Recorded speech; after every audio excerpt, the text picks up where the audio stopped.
Guys, kemarin heboh banget nih ada anggota DPR betul-betul bikin kacau sih. Dia merusak program MBG. Menurut gue bahkan dia bisa menghambat perkembangan MBG. Dan lu tau lah kalau BNX itu sangat mendukung MBG. Tapi ya udahlah, itu soal MBG nanti kita bahas lebih detail ya. Tapi yang hari ini gue mau bahas itu soal kiriman video soal interview bersama Direktur Utama Bank BCA, Yahya Setiatmaja, yang dilakukan di bulan November 2024. Dia ngasih penjelasan tuh tentang economic outlook 2025 akan seperti apa. Dan sebetulnya Indonesia harus persiapkan apa. Dan yang paling penting apa? Dia juga share pandangan dia soal MBG ini. Penting atau tidak penting, harus nggak sih kita jalankan? So kalau lu penasaran gimana sih pandangannya ya CEO-nya Bank BCA soal ekonomi Indonesia, dan yang paling penting MBG itu gimana sih? Sampai kemudian kemarin bisa bikin heboh, anggota DPR salah ngomong menghina ahli gizi Indonesia. Ya nanti deh kita lihat, jangan di skip video ini, let's check this out. Tahun 20, 21, 22 sesudah COVID itu daya beli masyarakat terutama ekonomi yang strata di bawah itu lebih kuat dari saat ini. Kenapa? Ada beberapa hal. Pertama, kalau kita lihat ya, bahwa dulu ada bantuan sosial. Kalau Bapak masih ingat, sesudah COVID pemerintah menyediakan bansos yang lumayan. Itu menggelontor ke bawah. Kedua, e-commerce. E-commerce itu 1 tahun bisa menggelontorkan dana 100 triliun. Dan ini bakar duit. Di mana sumber dari e-commerce? Investor asing. Dana asing masuk, invest di company-company. Boleh saya sebut cukup banyak karena ada Blibli, ada Tokped, ada Bukalapak, ada Shopee, dan lain-lain. Mereka itu bakar uang. Yang ketiga, dulu awalnya kita ingat pinjol. Pinjol di mana-mana. Memang pinjol ini seperti obat isinya racun, jujur aja. Bagi orang bank kita melihat begitu. Jadi teman-teman udah lihat lah ya videonya si Setiatmaja. Yang gue mau bilang apa ya, dia tuh bagi jadi 3 fase nih perekonomian Indonesia. Ya fase pertama di era COVID lah. Indonesia sampai minus tuh pertumbuhan ekonominya, tapi kemudian bisa growth. Growth-nya di atas 3%. Kenapa bisa? Karena ada 3 alasan. Yang pertama, karena e-commerce bakar duit. Yang kedua, karena pinjol juga lagi bakar duit. Orang banyak nggak punya duit, kena PHK, dia belanja, akhirnya pakai duit pinjol. Nah yang ketiga, orang juga dapat bansos, nilainya 300 triliun, dan ini fakta. Nah, ini semua yang dia bilangin sama si Setiatmaja ya bener sih. Nah, khususnya dalam konteks konsumsi lah, kita bisa lihat ya dari rasio pendapatan masyarakat, ini data dari Bank Indonesia, Oktober 2022 dibandingkan Oktober 2025, ya terjadi penurunan. Oktober 2022 itu 75%, Oktober 2025 cuma 74,7%. Jadi dari situ menurun nih. Nah di sisi lain ya, konsumsinya berkurang, tapi yang terjadi dengan cicilan pinjaman mereka ternyata naik tinggi. Jadi di Oktober 2022 cicilan orang-orang di Indonesia itu 9,2% tuh. Jadi penghasilan dia yang hilang untuk bayar cicilan 9,2%. Hari ini di Oktober 2025 itu naik jadi 11%. Jadi lu bisa lihat di sini bahwa banyak orang habis duitnya, tabungannya, atau kalau perlu ngutang sampai pinjol buat bayar cicilan mereka. Akibatnya mereka nggak sempet konsumsi lagi, makanya logis konsumsinya berkurang. Karena duitnya harus disisihkan buat bayar cicilan-cicilan angsuran ini. Dan pilihan lain apa? Ya makan tabungan. Makanya teman-teman lihat di Oktober 2022, tabungan itu masih bisa mereka nabung 15,7% dari penghasilan mereka. Tetapi di Oktober 2025 yang mereka bisa tabung itu 14,3%. Jadi ya yang bisa kita bilang ya betul bahwa ekonomi kita saat itu bisa bagus banget di tahun 2022, bangkit dari COVID, konsumsinya tinggi, memang konsumsinya tinggi. Kenapa? Ya tadi bener, karena ada bansos, karena e-commerce bakar duit, gratis ongkir kemana-mana. Temen gue bisnis logistik punya truk itu nambah terus tiap bulan 100% jumlah truknya. Sehari-hari ini nggak ada. Ya jadi tiarap semua, konsumsinya tiarap, utang tambah naik, tabungan makin berkurang. Dan pinjol ya juga makin ketat guys. Jadi ya nggak heran juga sih kalau dibilang bahwa ya GDP Indonesia saat itu ketolong karena investor asing. Itu dulu. Karena mereka bakar duit tuh. Dia bilang kan beli-beli duluan ya. Lu udah tau lah. Bagus juga dia ngomong beli-beli duluan. Bukan Tokopedia sama Shopee. Karena kan ini BCA yang punya Jarum. Jarum punya beli-beli. Pinter nih dia ngomongnya beli-beli duluan.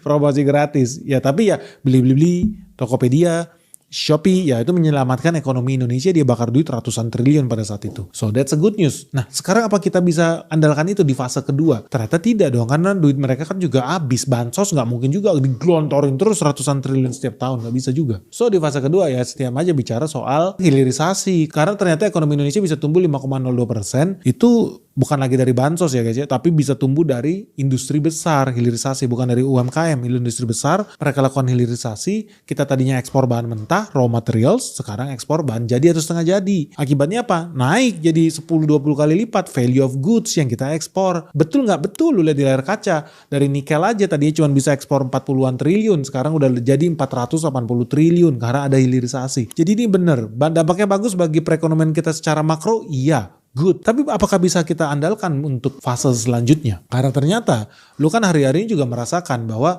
Oke, bagus, tambang di mana-mana, smelter di mana-mana, good news. Tetapi secara nasional, apakah lu rasakan itu duit makin kering di bawah? Bisa jadi. Kenapa? Karena tadi memang ekonomi growth tapi didukung sama sektor-sektor yang wah bisnis yang triliunan, lalu nggak kebayang lah UMKM di Indonesia. Jadi kita butuh nih pembangkitan ekonomi kita dari sektor ekonomi bawah, UMKM kecil. Tapi yang sedikit gue mau kritisi di sini sama sisi Yaya Setiatmaja adalah ketika dia bilang ya ekonomi Indonesia itu paling bagus dibandingkan tetangganya. Enggak. Ya kalau dibandingkan India betul ya, India 6,2%. Di bawahnya ada Cina 5,4%, si Indonesia 5,02%, itu betul akurat. Tapi kalau dibandingkan dengan negara tetangga, not so much. Kenapa? Sebetulnya dalam konteks ASEAN di tahun 2024 ada banyak negara yang bisa tumbuh lebih dari kita. Nah sini Setiatmaja kurang pas nih. Contoh Vietnam 2024 tumbuh 7,55%. Di bawah Vietnam ada Brunei 6%. Di bawah Brunei ada Kamboja 5,5%. Nah ini duit orang Indonesia nih. Terus di bawah Kamboja ada Filipina 5,2%. Indonesia baru ada di peringkat 5,02%. Jadi kalau dibilang Indonesia yang terbaik, enggak. Indonesia lebih baik dibandingkan negara tetangganya juga enggak guys. Indonesia cuma peringkat 5 di ASEAN sendiri. Ya kalau dibandingkan negara G20 ya oke lah. Indonesia bisa di top 3 tuh bersama India, Cina, dan Indonesia. Anyway, kita kalau bicara soal itu ya, kita kan sekarang mau ngomong menatap masa depan nih 2026-2027 gimana. Ya satu, ada kabar baik sih, karena akhirnya ada negara di Asia Tenggara yang bisa tumbuh di atas 8% dan itu bukan Indonesia guys. Jadi Vietnam udah resmi nih sesuai prediksi Benix ya. Vietnam udah resmi berhasil mewujudkan mimpinya Prabowo. GDP mereka tumbuh di atas 8% atau lebih tepatnya 8,2% di kuartal 3 2025. Nah Indonesia di mana? Indonesia apakah di peringkat 2? Tentu tidak. Karena peringkat 2 ada Malaysia nih, negara favorit kalian ya. Malaysia itu ekonominya tumbuh 5,2%. Jadi peringkat 1 Vietnam 8%, peringkat 2 Malaysia 5,2%. Indonesia di mana? Indonesia peringkat 3 di 5,04%. Sedih banget. Tapi ya udahlah, kita lihat masa depan. Ada satu hal yang menarik dari omongannya si Setiatmaja ini bahwa apa? Oke. Industri besar udah bagus nih. Udah terbangun nih, hilirisasi bakal makin bagus lagi. Gue setuju itu. Bahkan bisa tumbuh di atas 400 triliun, bisa sampai 600 triliun. Lu bisa lihat di layar kaca hitungannya gimana. Dari sektor mineral lah, dari sektor pertanian lah, dari sektor ketahanan energi lah, dari sektor kelautan perikanan, jadi banyak lah. Jadi gue yakin sih kita bisa dapat sumbangan ekstra, bahkan sampai lebih dari 600 triliun dari hilirisasi. Much better lah dibanding sebelumnya. Dan penciptaan lapangan tenaga kerja juga bisa tambah 275 ribu ekstra tenaga kerja. Karena ada hilirisasi. Kalau zaman dulu cuma gali-gali, keluar bahan tambang kita jual, sekarang enggak. Bahan tambangnya kita refine dulu, kita smelting dulu. Akibatnya butuh lapangan kerja baru lagi nih. So this is a good news. Tapi apakah bisa andalkan diri doang? Tidak. Setiatmaja kasih bocoran nih bahwa apa? Perlu yang namanya MBG. Salah satu program yang cukup salut adalah program untuk memberikan makan siang gratis. Karena kita membayangkan berapa banyak masyarakat yang akan mendapatkan itu, berapa banyak produsen harus UMKM yang harus bekerja menyiapkan ini. Nah, jadi ini pasti ada desentralisasi dan ini bisa menambah perputaran bisnis di golongan UMKM. Jadi di sini udah bisa bilang ya, secara resmi gue udah bisa bilang mantan CEO Bank BCA yang sekarang jadi komisaris utama Bank BCA, Setiatmaja, setuju atau tidak dengan MBG? Dia setuju. Beda dengan netizen Indonesia si Jestam, makanan beracun gratis, lanjutkan kata dia. MBG, makan tuh racun, Rambo 071, oh dia punya perut dari besi baja makanya bisa makan racun. Kopi Kato, makanan beracun gratis. Azalea, mukbang beracun guys. Oke, banyak orang nyinyir lah soal MBG, tapi kalau gue sih pro. Kenapa? Karena gini, salah nggak ini bilang Mas Setiatmaja bahwa ini program yang baik buat perekonomian di bawah akar rumput? Menurut gue itu betul. Faktanya gini aja ya, menurut perhitungan Benix, MBG itu bisa menumbuhkan 450 ribu UMKM di Indonesia. Kok bisa? Lu bayangin ya, satu dapur di Indonesia itu membutuhkan 15 UMKM. Karena mereka supply apa? Mereka supply beras, supply plastik, supply sarung tangan, supply air bersih, mereka supply wortel, mereka supply daging, mereka supply telur. Jadi banyak banget lah suppliernya, minimal 15 lah di satu titik dapur MBG. Lalu bayangin kalau sekarang ada 11 ribu dapur UMBG, berarti ada 175 ribu nih UMKM yang hidup. Targetnya kita punya 30 ribu dapur. Kalau punya 30 ribu dapur berarti ada 450 ribu UMKM yang hidup. Ini baru dari UMKM, belum penciptaan lapangan kerja. Satu dapur SPPG guys, satu dapur MBG ya, minimal itu menciptakan 50 tenaga kerja. Tukang cuci omprengan, tukang masak, tukang bagi porsi, tukang delivery, supir truk, wis banyak banget. Minimal 50 tenaga kerja diciptakan oleh satu dapur MBG. Nah ini kenapa gue bilang si Setiatmaja bener. MBG ini sampai ke level kecamatan, kelurahan, desa yang di-employ tenaga kerjanya, yang di-hire. Kalau satu dapur bisa dapat 50 tenaga kerja dan Indonesia punya target 30.000 dapur, artinya 30.000 dapur kali 50 tenaga kerja itu setara 1,5 juta karyawan tenaga kerja guys. Jadi ini perputaran ekonomi yang luar biasa. Kalau rupiahnya lu bayangin kalau satu dapur itu ngerjain 3.000 porsi. Satu porsi itu rupiahnya sekitar 10.000. Artinya kan per hari satu dapur itu perputaran duitnya itu 30 juta rupiah yang dia belanjakan. 30 juta rupiah guys. Kalau lu kali ada 30.000 dapur, perputaran ekonominya 30 juta kali 30.000 dapur itu 900 M. Hampir 1 triliun per hari. Nah lu bayangin dalam 1 tahun yaitu setara 226 triliun.